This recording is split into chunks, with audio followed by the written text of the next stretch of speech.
Avui és un dia molt important per la ciutat en general perquè estem fent un pas fonamental en la defensa del dret a l'habitatge i del dret a la ciutat, en la lluita contra l'especulació i, en definitiva, en la defensa dels béns comuns. Poder impulsar una proposta público-cooperativa, público-comunitària, com és el cohabitatge, és la millor manera de garantir la irreversibilitat d'algunes polítiques socials. El que anomenem cohabitatge, que té una sèrie de característiques, no? La primera és això, que existeix un projecte comunitari, un projecte de vida d'un grup de persones, implica un tipus d'habitatge que està basat en que hi hagi més espais col·lectius i comunitaris, es comparteixi al màxim i també es basi en l'estalvi energètic en un edifici molt sostenible. No? Sobretot celebrar que dels 7 solars que vam posar a concurs fa 2 anys hi ha 4 que ja tenen el projecte, ja tenen el permís, començaran les obres aviat, per celebrar això, perquè la gent es trobés, però també sortissin els problemes, els inconvenients, les propostes alternatives. No?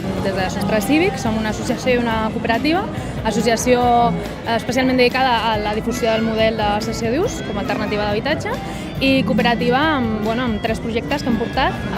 El de Princesa, que ja hi viuen allà, que és el primer projecte de Barcelona, que ja estan vivint, i també el de la Balma, que és on estem tenint aquesta festa, i el de Cirerers, de Roquetes.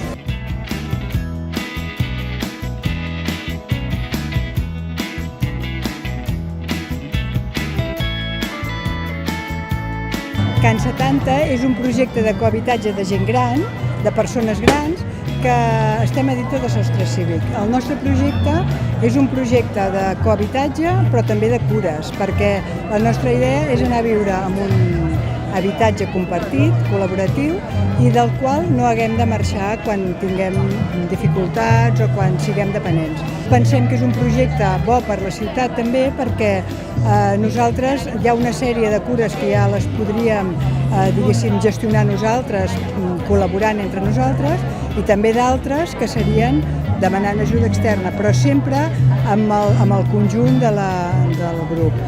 Per tant, el nostre projecte és un projecte una mica de manera de viure la bellesa diferent a com s'està plantejant fins ara.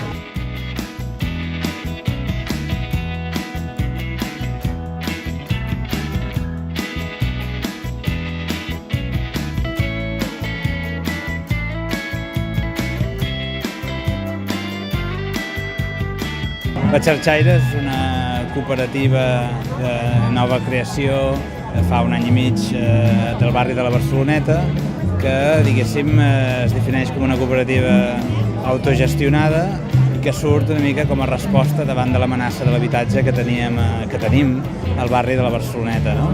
Llavors, quan va sortir aquesta oportunitat, aquestes cooperatives en cessió d'ús en sòl municipal, un grup de famílies vam tenir molt clar que era una bona oportunitat per una mica poder-nos quedar en el barri, poder continuar vivint al barri on volem, que trobem que és un dret fonamental. No?